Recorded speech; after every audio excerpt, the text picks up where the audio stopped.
कानपुर के उद्यमियों को बांग्लादेश में चल रही क्राइसिस के कारण बड़ी परेशानी का सामना करना पड़ रहा है। कानपुर से देश भर में बड़े पैमाने पर निर्यात किया जाता है, जिसमें बांग्लादेश भी शामिल है। लेकिन बांग्लादेश की आर्थिक स्थिति के कारण वहां से नए ऑर्डर आना बंद हो गए हैं और पुराने ऑर्डर फंसे हुए हैं। हर साल भारत से बांग्लादेश को लगभग 400 से 500 करोड़ रुपए के उत्पाद निर्यात किए जाते हैं।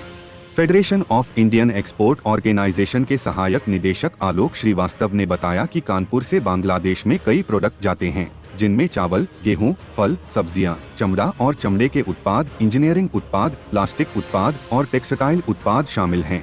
बांग्लादेश में आई क्राइसिस के कारण इन सभी उत्पादों के ऑर्डर प्रभावित हो रहे हैं। कानपुर के उद्यमियों का कहना है कि बांग्लादेश उनके लिए एक बड़ा निर्यात केंद्र रहा है, लेकिन पिछले कुछ महीनों से निर्यात पर काफी असर पड़ा है। कई ऑर्डर वहां फंसे हुए हैं और नए ऑर्डर भी नहीं मिल रहे हैं। इससे उद्यमियों को आर्थिक नुकसान हो रहा है और उनकी चिंता बढ़ गई है। सहायक निदेशक federation of Indian export organisation, देखिए कानपुर निर्यात के क्षेत्र में एक बड़ा मैन्युफैक्चरिंग हब है। बांग्लादेश पड़ोसी देश होने के नाते कानपुर से बांग्लादेश को काफ़ी सारी वस्तुएं निर्यात होती है।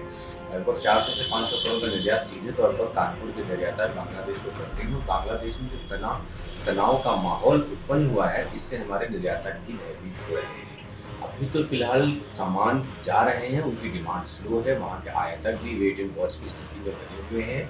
आने वाले समय में संभावनाएं जताई जा रही है कि निर्यात भी प्रभावित हो सकता है। इसके अलावा कई उद्यमियों के बांग्लादेश में फंसे ऑर्डर के पेमेंट भी अभी तक नहीं हो पाए हैं। इससे व्यापारियों की आर्थिक स्थिति और तनावपूर्ण हो गई है। कानपुर से बांग्लादेश जाने वाले उत्पादों का निर्यात रुका हुआ है, जिससे उद्योग जगत में चिंता का माहौल है। उत्पादों की बात करें तो कानपुर से कृषि उत्पाद, एग्रीकल्चर कमोडिटीज, जिसमें चावल है, गेहूं है, प्याज है, टमाटर है, सब्जियां, फल है।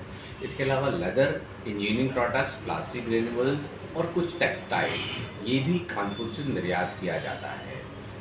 हमारे निर्यातकों को उनके सामान का उचित मुआवजा भुगतान मिल रहा है, लेकिन अगर स्थिति नॉर्मल नहीं हुई, इससे हमारे निर्यातक और निर्यात दोनों पर प्रभाव दिखने की संभावना जताई जा रही है। उम्मीद है कि बांग्लादेश में जल्द ही स्थिति सुधरेगी और कानपुर के उद्यमियों को उनके फंसे हुए ऑर्डर और पेमेंट की समस्याओं का समाधान मिलेगा। तब तक व्यापारियों को सतर्क रहने और किसी भी आपात स्थिति के लिए तैयार रहने की आवश्यकता है। यह था कानपुर के उद्यमियों पर बांग्लादेश क्राइसिस का असर। बने रहें हमारे साथ और आगे की जानकारी के लिए अपडेट लेते रहें। लोकल 18 के लिए कानपुर से अखंड प्रताप सिंह की रिपोर्ट।